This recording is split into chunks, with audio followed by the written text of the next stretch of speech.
یونس علیہ السلام کا تذکرہ کیا ہے؟ یہ اپنی قوم کو نیکی کی دعوت دیتے رہے، دعوت توحید دیتے رہے، ایمان لانے کو کہتے رہے، وہ لوگ ایمان نہیں لائے۔ پھر انہوں نے اپنی قوم سے وعدہ کیا کہ دیکھو اگر تم ایمان نہیں لاؤ گے نا تو اللہ تبارک و تعالیٰ کا عذاب آ جائے گا، اور ایک صبح یہ اٹھے تو عذاب الہی کے آثار نمودار ہو چکے تھے۔ یہ چلے گئے تو لوگوں نے نا یونس علیہ السلام کی مخبری کے لیے بندے بٹھائے ہوئے تھے کہ بھائی دیکھو عذاب کے آثار تو آ گئے، اگر یونس علیہ السلام نے بستی چھوڑ دی تو اس کا مطلب ہے کہ آنے والا بادل واقعی عذاب کا بادل ہے، اور اگر وہ بستی میں موجود ہے تو اس کا مطلب ہے کہ یہ موجود ہے۔ کفار بھی یہ عقیدہ رکھتے تھے کہ اگر اللہ کا نبی موجود ہے نا تو عذاب نہیں آئے گا۔ مسلمانوں کو پتہ نہیں کیا ہو گیا ہے، یہ کس کروٹ ہے، کن گمراہ لوگوں کی باتوں میں آ جاتے ہیں۔ یہ کہتے ہیں کہ نبی کی وجہ سے کوئی برکت نہیں مل سکتی، نبی سے کوئی بلا نہیں مل سکتی، حالانکہ ایک زمانہ یہ قرآن تو بیان کر رہا ہے کہ کافروں کا بھی یہ عقیدہ رہا اور مسلمانوں کا یہ عقیدہ ہے، ہونا چاہیے، کیونکہ اللہ تبارک و تعالیٰ نے اپنے انبیاء کو لوگوں کے لیے رحمت ہی بنا کر بھیجا ہے۔ ہاں، رحمت ملتی کسے ہے؟ جو انبیاء پر ایمان لے آتے ہیں، جو ایمان نہیں لاتے پھر ان کے لیے اللہ کا عذاب آتا ہے۔ خیر، یونس علیہ السلام کو دیکھا گیا تو یونس علیہ السلام بستی چھوڑ کر جا چکے تھے۔ جو خبری تھا اس نے آ کر لوگوں کو بتایا کہ غضب ہو گیا جناب، یونس تو چلے گئے، اب تو عذاب ہی آئے گا۔ اب لوگوں نے پتہ ہی کیا کیا، اب یہ سجدے میں گر گئے، کہا یونس کا رب ہی رب ہے، اس کے علاوہ ہم کسی کو رب نہیں مانتے، وہی عبادت کے لائق ہے، وہی سچا ہے، ہم توبہ کرتے ہیں۔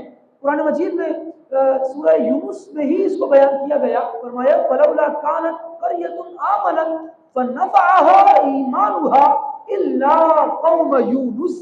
یونس علیہ السلام کی قوم کے علاوہ کسی کے لیے ایسا نہیں ہوا کہ جب عذاب کے آثار آ جائیں، آثار آنے کے بعد وہ توبہ کرے اور اللہ ان کی توبہ قبول فرما لے۔ صرف یونس علیہ السلام کے لیے ایسا ہوا، ان کی قوم کے لیے ایسا ہوا کہ عذاب کے آثار آ گئے، قوم سجدے میں گر گئی، اللہ کی وحدانیت کو تسلیم کر لیا۔ اللہ کریم جل وعلا نے اپنی رحمت سے اس عذاب کو دور فرما دیا۔ یونس علیہ السلام کیونکہ وعدہ کر چکے تھے کہ عذاب آئے گا پھر بچو گے نہیں، دیکھ کر کوئی عذاب الہی کے آثار ہی قوم سے گئے تھے، لیکن جب واپس آ کر دیکھا تو قوم تو آباد ہے، تو ان کو بڑا قلق ہوا، بڑی شرمندگی سی ہوئی اس بات پر کہ میں نے تو ان سے یہ کہا تھا کہ عذاب آ جائے گا تو تم بچو گے نہیں، لیکن یہ بچ گئے۔ تو کیا ہوا؟ قرآن کریم کے الفاظ میں اس بات کو سنیے، وَظَنُّونِ إِذْ ذَهَبَ مُغَاضِبًا، اور ذُنُّون یعنی حضرت یونس علیہ السلام کو یاد کرو، اذ ذهب مغاضبا، جب وہ غصے میں بھرا ہوا چلا، فظن ان لن نقدر علیہ، تو گمان کیا کہ ہم اس پر تنگی نہ کریں گے، فنادا فی الظلمات ان لا الہ الا انت سبحانک انی کنت من الظالمین، تو اندھیریوں میں پکارا کہ کوئی معبود نہیں اے اللہ سوائے تیرے، تجھے پاکی ہے، بے شک میں نے جو کیا وہ کام درست نہ رہا، بے شک مجھ سے بے جا ہوا۔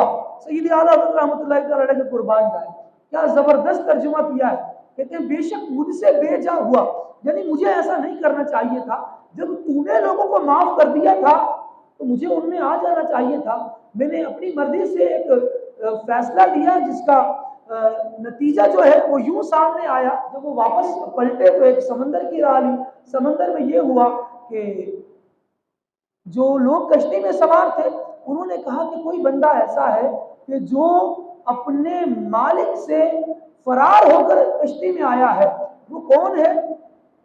قصہ مختصر یہ کہ لوگوں نے فیصلہ کر کے حضرت یونس علیہ السلام کو کشتی سے اٹھا کر جب وہ بھنور میں پھنس گئی تو دریا میں ڈال دیا۔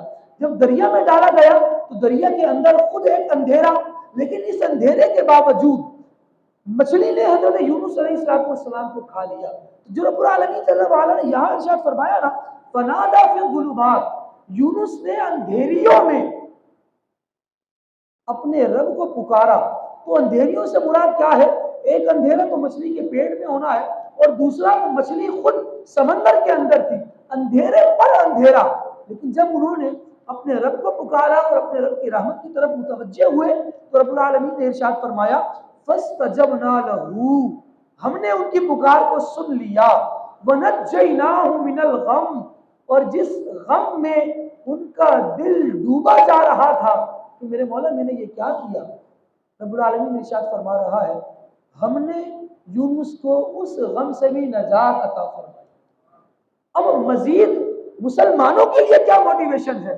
ارشاد فرمایا وَكَذَلِكَ نُنْجِي الْمُؤْمِنِينَ، اور ایسے ہی ہم مسلمانوں کو نجات عطا فرمائیں گے. اب میں اور آپ اگر کسی غم میں مبتلا ہوتے ہیں، کوئی پریشانی ہے، کوئی مسئلہ ہے، بے اولادی ہے، تنگی ہے، بے روزگاری ہے، کاروبار نہیں چل رہا، طرح طرح کے مسائل آ رہے ہیں، رشتے نہیں چل پا رہے، اس طرح کی کوئی بھی مصیبت ہے، کوئی بھی مشقت ہے، گھبرائیں نہیں. آپ کا رب فرماتا ہے وَكَذَلِكَ نُنْجِي الْمُؤْمِنِينَ، جیسے مشکل حالات میں ہم نے یونس کو نجات عطا فرمائی تھی، مسلمانوں ہم تمہیں بھی ایسے ہی نجات عطا